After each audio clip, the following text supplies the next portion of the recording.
الحمد لله الذي كفى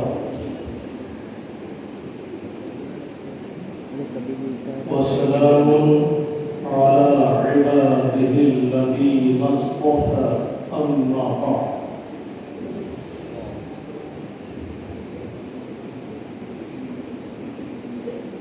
بزرگان محترم برادران اسلام جمیع مہمانان اعظام خواتین و حضرات خصوصاً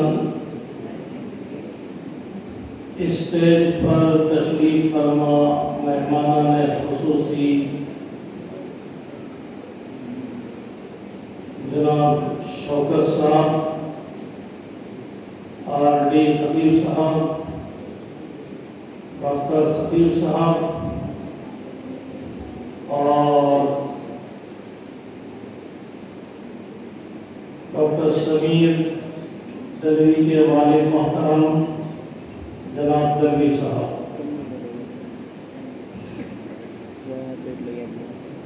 خدمت کیجیے۔ گھڑی ہاتھ میں رکھتے اور دیکھتے ہوئے مختصراً اپنی بات کو سمیٹنے کی کوشش کروں گا۔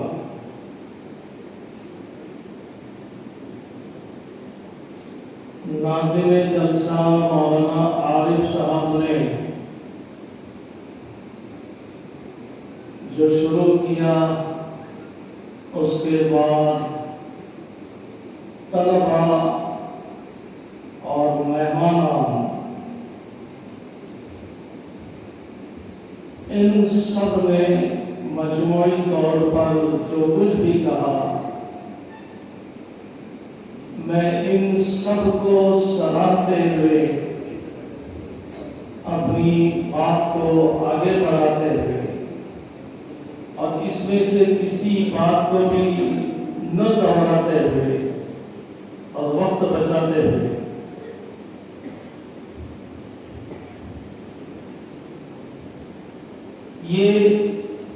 یہ ہے، آپ نے دیکھا اور سنا، یہ ہے تانبے صاحب کا دارالیتام۔ ان شہزادوں کے لیے جنہیں یتیم کہا جاتا ہے، شہزادے اس معنی میں کہ آپ نے یہ حال دیکھا، نیچے کا حال دیکھا، دو عمارتیں دیکھی، آپ نے گیٹ میں داخل ہوتے ہی، قدم رکھتے ہی سارا گرد و پیش کا ماحول دیکھا۔ یقیناً یہ شاہی نظام اور سارا شاہی ٹھاٹ، اور واقعی ان کے لیے انہوں نے تعلیم، تربیت اور پرورش کا شاہی نظام بنایا ہے۔ انہوں نے اپنی بساط کے مطابق، بلکہ اس سے آگے،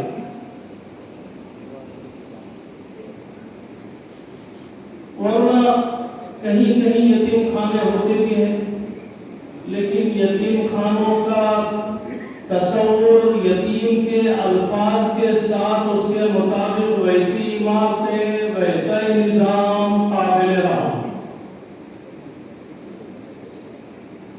بزرگوں اور بھائیوں، تانبے صاحب نے جب اس کا ارادہ کیا تو مجھے سب سے پہلے کہا کہ ہمیں اپنے کو یہ کام کرنا ہے۔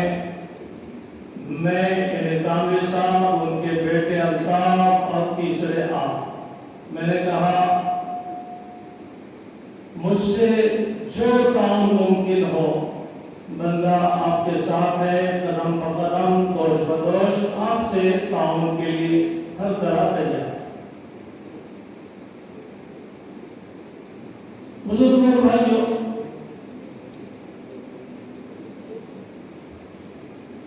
یہ جو یتیم ہے، یتیم ہونا کوئی بری بات نہیں ہے یا نعوذ باللہ قابل تحقیر نہیں ہے، بلکہ ہم سب کے آقا سرور کائنات تاجدار مدینہ جناب محمد رسول اللہ صلی اللہ علیہ وسلم یتیم پیدا کیے گئے اور ان کے تعلیم و تربیت کی ذمہ داری اللہ نے لی تاکہ ان کو آئندہ ان کے اوپر نبوت اور رسالت کا بار ڈالا جانا تھا، لہذا ہر قسم کی مشقتوں سے محنتوں سے گزار کر اس بار گراں کے قابل آپ کو بنانا تھا۔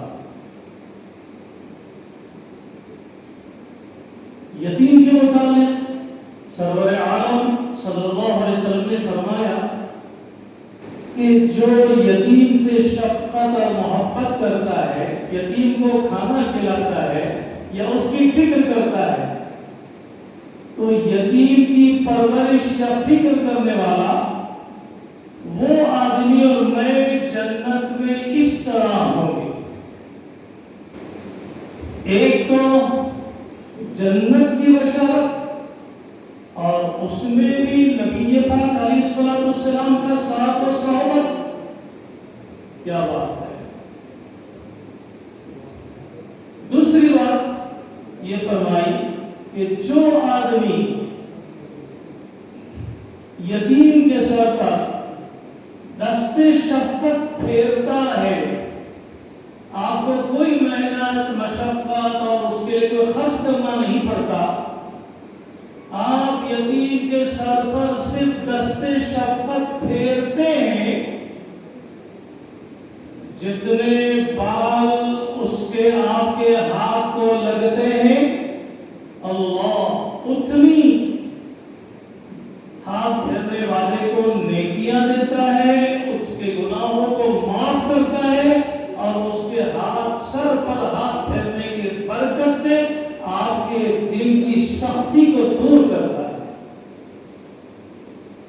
اس لیے فرمایا جس کا دل سخت ہو اسے چاہیے کہ یتیم کے سر پر ہاتھ پھیرا کرے۔ حدیث پاک میں فرمایا جو آدمی، نبی پاک علیہ الصلوۃ والسلام نے فرمایا جو آدمی یتیم کے کھانے پینے کا انتظام کرتا ہے اللہ اس کو جنت میں داخل کرتا ہے۔ سرور کونین صلی اللہ علیہ وسلم نے فرمایا یتیم روتا ہے تو اللہ کا عرش ہلتا ہے۔ اور ایک حدیث قدسی ہے کہ جب یتیم روتا ہے تو اللہ فرماتا ہے کہ جس کے باپ کو میں نے زمین میں چھپا دیا اس کے بیٹے کو کس نے رلایا؟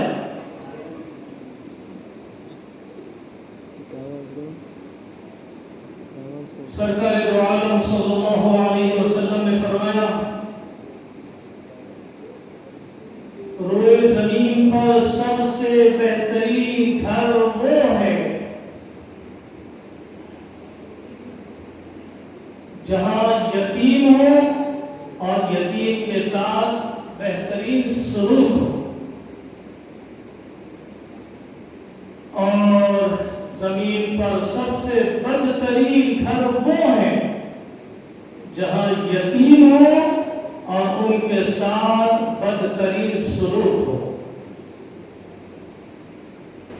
افسوس بعض والدین باپ جیتے جی بچوں کو یتیم بناتے ہیں، وقت لقمے کا محتاج بناتے ہیں اور کسی کا اس طرف دھیان تک نہیں کرتے۔ یہ جو آپ نے منظر جو دیکھا، بچوں نے جو پروگرام پیش کیا اور سارا منظر جو آپ نے دیکھا، جو حضرات مدرسے میں سالانہ جلسے میں مدرسوں کے سالانہ جلسے میں آتے ہیں، ان کو لگا ہوگا شاید ہم کسی مدرسے کے سالانہ جلسے میں بیٹھے ہیں۔ وہ ختم قرآن کی مجلس، وہ بچوں کا قرآن، وہ تلاوت، وہ حمد، وہ نعت، وہ تقریریں، یہ باہر سے کسی بچے نے مدرسے کے بچوں کو لا کر اس مجلس کی زینت نہیں بنائی گئی، یہ یہی کی محنت، یہی کی پیداوار ہے، یہی پر بچوں نے یہ پڑھا، سیکھا، یاد کیا اور آپ کے سامنے پیش کیا۔ عامر صاحب میں 12 سال میں ماشاءاللہ یہاں سے تقریباً 25 بچے ایس ایس سی پاس ہو کر آگے جا چکے ہیں، اور بڑی بات ہے ایک تو یتیم بچوں کی پرورش، ان کی کفالت، انہیں شاہانہ ٹھاٹ کے ساتھ شاہی نظام دینا، اور اس کے ساتھ ان کی اسکول عصری تعلیم کی فکر۔ ڈاکٹر خطیب صاحب کی اسکول میں، خدیجہ اسکول میں، انگلش میڈیم اسکول میں، اور پھر وہاں لانا لے جانا، وہاں کی تعلیم و تربیت، یہاں آنے کے بعد پھر ٹیوشن، ان کا ہوم ورک، ان کی پختگی کی فکر کرنا، ماشاءاللہ ان کے اسکول کے نتائج بھی بڑے عمدہ ہوتے ہیں۔ اور اس کے بعد وہ صاحب ایک حافظ صاحب کی خدمت حاصل کرنا، ان کی تامر صاحب کی تمنا اور واقعہ یہی ہے کہ بعض جگہ پر دیکھا جاتا تھا اب حالات بدل رہے ہیں اور بدلنا چاہیے کہ دنیاوی تعلیم سے آراستہ اعلیٰ تعلیم یافتہ نوجوان جو ملتے ہیں عموماً وہ دینی معلومات اور تعلیمات سے تقریباً کورے اور جو ہے لاعلم ہوتے ہیں، اور کبھی ان کو اسٹیج اور مائک پر کھڑا ہونے کی ضرورت پڑتی ہے تو ان کو یہ کہنا پڑتا ہے کہ معاف کیجیے کہ مجھے دینی کوئی معلومات نہیں ہے، لیکن ماشاءاللہ یتیموں کی کفالت، ان کی دنیاوی تعلیم و تربیت کے ساتھ ان کی دینی تعلیم و تربیت کا بھی نظام، اگر بچے ذہین ہیں، جن بچوں کی استعداد حفظ قرآن کی ہے وہ حفظ قرآن بھی کریں، لیکن تابع صاحب کا میرا تبادلہ خیال جو ہوتا رہتا ہے، ان کی خواہش یہ کہ یہ اذان بھی دے، نماز بھی پڑھے، نمازی بھی بنے، اور امامت بھی کرنا سیکھے تاکہ کوئی کام رکے نہیں، کوئی موقع، کوئی وقت رکے نہیں، کہیں ضرورت پڑی تو یہ پینٹ شرٹ والا لڑکا کوئی نہیں کھڑا ہو گیا۔ تو ماشاءاللہ یہاں بچے امامت بھی سیکھ رہے ہیں۔ جیسے ڈاکٹر صاحب نے کہا یہی بات ہے کہ آج ضرورت اس بات کی ہے دینی اور دنیاوی دونوں تعلیمات جو ہے وہ تعلیمات سے بچوں کو آراستہ کرنا چاہیے، دین اور دنیا کو میں تفریق نہیں کرنا چاہیے، اور ہمارے بچوں کو دین اور دنیا دونوں قسم کی تعلیم سے، تربیت سے اور اسلامی ثقافت سے، ہر چیز سے ان کو آگاہ کرنے کی کوشش کرنی چاہیے۔ یہ جو آپ نے سنا اور دیکھا، یہ جو آپ کو دینی ماحول نظر آ رہا ہے، ایک ایسا آدمی جو کیمیکل کمپنی یا فیکٹری کا مالک ہے، بارش ہے اور ماشاءاللہ یہ جو کچھ بھی ہے، اور اس کے یہاں پر یہ منظر، یہ دراصل اہل اللہ کی، اللہ والوں کی صحبت کا نتیجہ ہے۔ آج سے تقریباً 35-36 سال پہلے 1987 میں حضرت مولانا شاہ عبد الحلیم صاحب جون پوری رحمۃ اللہ علیہ کو انہوں نے لوٹا میں اپنی کمپنی میں لایا۔ یہ شاہ وسیع اللہ صاحب رحمۃ اللہ علیہ کے خلیفہ اور وہ حضرت تھانوی رحمۃ اللہ علیہ کے خلیفہ، ایک بہت بڑی شخصیت، بہت بڑی ہستی۔ تانوی صاحب کی خوش نصیبی ہے کہ جہاں کاروبار، کارخانہ اور اس لین سے دنیاوی اعتبار سے تداول اور بڑی شخصیات اور بڑی اونچے خیالات رکھنے والی شخصیات سے تعلق، وہاں دوسری طرف اللہ نے ان کو جو ہے اہل اللہ سے اور بڑے بڑے اس لین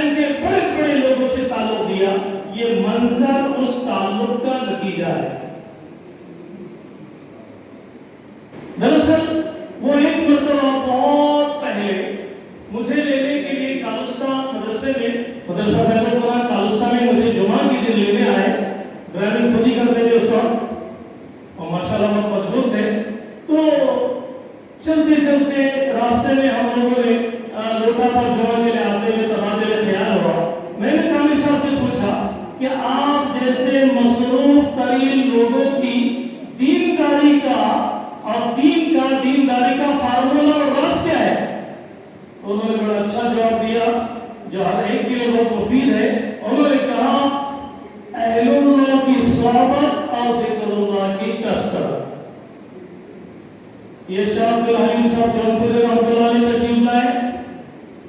مدرسہ دارالقرآن گولکوٹ میں بہت بڑی نام و شخصیت بہت پہلے حضرت مولانا قاری صدیق صاحب بانی رحمۃ اللہ علیہ تشریف لائے تھے.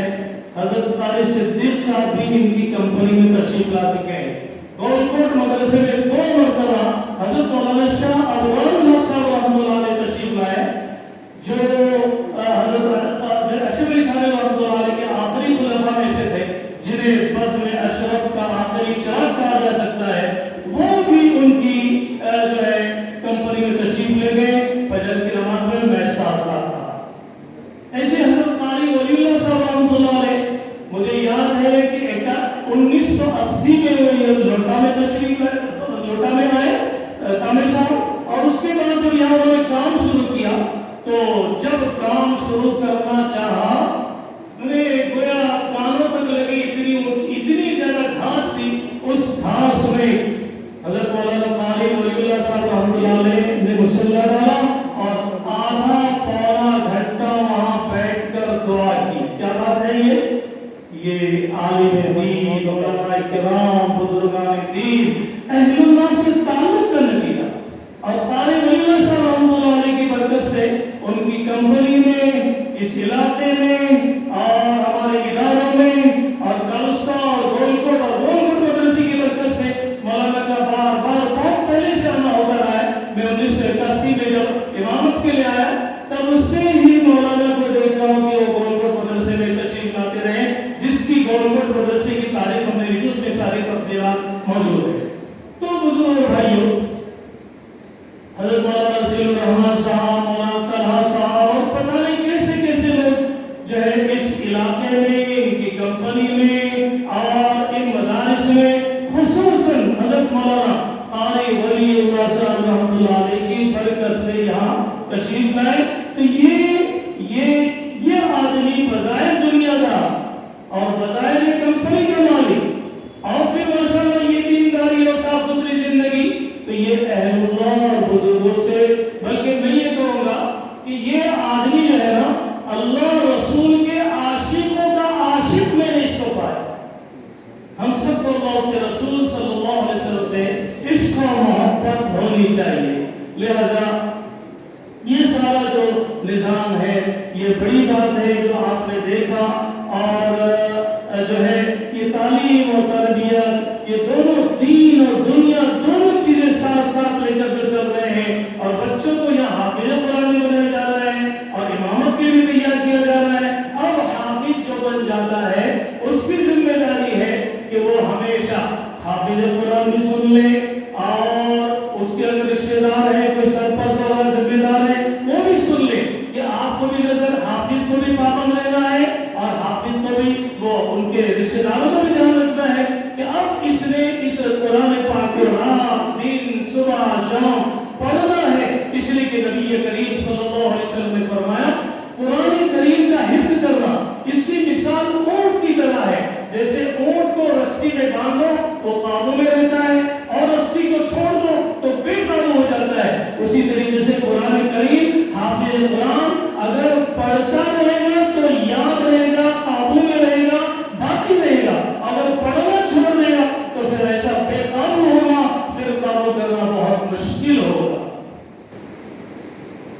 اسی طریقے سے ہمیں اساتذہ کرام یہ والدین کی سرپرستی سے جو محرومی جو ہے یہ سب سے پہلے نبی پاک علیہ الصلوۃ والسلام کے حصے میں آئی اور اس کے بعد آپ کو ایک بڑے عظیم مقصد کے لیے تیار کیا گیا. ہمیں ان یتیم بچوں کی دل جوئی کرنا ہے جو ہو سکے تسلی دینا ہے. ہم سے جو ہو سکتا ہے سمجھتا ہوں لائٹ گئی اس کا اشارہ ہے کہ بس کر. اور جیسے کہ ڈاکٹر صاحب نے بھی اشارہ دیا اور دوسرے حضرات نے بھی، تو کہ بھئی اب گھر والی کے تعاون. تو بات یہ ہے کہ جب تامر صاحب کی طرف سے دعوت یا کسی اور کی طرف سے ہمیں معلوم ہوتا ہے کہ ڈاکٹر صاحب نے آج بہترین دعوت کی، تو ڈاکٹر صاحب نے کیا بہترین دعوت کی؟ اصل جو پکایا بنایا لذیذ اور سارا، یہ اندر کے تعاون کے بغیر مرد مضبوطی کے ساتھ باہر نہیں آتا. تو ماشاءاللہ ان کے ساتھ اندر سے بھی بہت مضبوط تعاون ہے، اور اندر والی نے اپنے ساتھ بھی اور لوگوں کو اپنے تعاون کے لیے لیا ہے. تو یہ اب گرمی بھی بڑھے گی. یہ چند کلمات، آگے کچھ بات پڑھ رہی تھی، بس اسی پر میں اپنی بات کو ختم کرتا ہوں. دیکھیے عجیب بات ہے، جو پکا ڈھکا اشارہ ہے کہ بس کرو. ٹھیک ہے، تو کیا ہو رہا ہے؟ ٹھیک نہیں. تو بہرحال بزرگوں اور بھائیوں، یہ حضرات قابل مبارکباد ہے، اور ہم سب کو بھی سوچنا چاہیے کہ ہم کیا کر سکتے ہیں اور کیا کرنا چاہیے. آپ کو بڑی خوشی کی بات کہ ہم نے مدارس میں بھی ماشاءاللہ، مدرسوں میں بھی اب 10ویں 12ویں تک کی تعلیم کے ساتھ عصری نظام چلایا جا رہا ہے، وہ دینی نظام چلایا جا رہا ہے. لیکن ہم لوگوں کی یہ عادت ہے کہ ہمارے ہاتھ سے، یہ قوم مسلم کی بڑی غفلت ہے، ہمارے ہاتھ سے جب سارے مواقع نکل جاتے ہیں تب پھر ہم کو عقل آتی ہے، اور پھر ہم اس نتیجے پر پہنچتے ہیں کہ ہم واقعی حد تک کلاس پائیں. جب دنیا بہت آگے جا چکی ہے، آج جو دین اور دنیا کی تعلیم کا نظام لے کر اب ہم مجبور ہو کر چل رہے ہیں. اس کام کو میرے استاد حضرت مولانا سید عبدالمنیم نذیر رحمۃ اللہ علیہ نے 1970 میں شروع کیا تھا.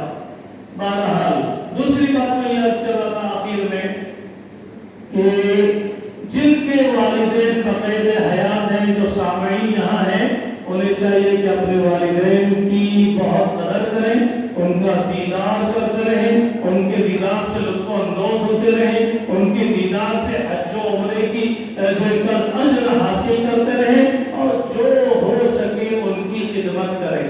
اسی طریقے سے استاد کا مقام بھی بہت بڑا ہے. آپ کو معلوم ہونا چاہیے کہ نبی پاک علیہ السلام بھی معلم انسانیت بن کر تشریف لائے، اور آپ صلی اللہ علیہ وسلم نے جو ہے استاد کے بڑے فضائل اور مناقب بیان کیے ہیں. ہمیں اس بات کو یاد رکھنا چاہیے کہ اس استاد سے مجھے، میرے خاندان کو، میرے بستی کو، میرے رشتہ داروں کو، اطراف و اطراف کو کیا ملا. آج کا یہ دور بہت زیادہ جانکاری کا دور ہے، لیکن عمل کے اعتبار سے، خلوص کے اعتبار سے اور خوف خدا کے لحاظ سے یہ دور پچھلے دور سے ذرا پیچھے، پچھلا دور ہمارے پرانے سیدھے سادے آبا و اجداد کا جو دور تھا، وہ ان خوبیوں کے لحاظ سے، استادوں کے ادب لحاظ، استاد اور والدین کے ادب اور ان کی وہ قدر دین اور قدر منزلت کے لحاظ سے اس دور سے بہت زیادہ بہتر تھا. اس وقت اساتذہ سے لوگ بہت ڈرتے تھے، بہت احترام کرتے تھے. تو بہرحال ان چند کلمات پر میں اپنی بات ختم کرتا ہوں. وآخر دعوانا ان الحمد للہ رب العالمین. السلام علیکم ورحمۃ اللہ.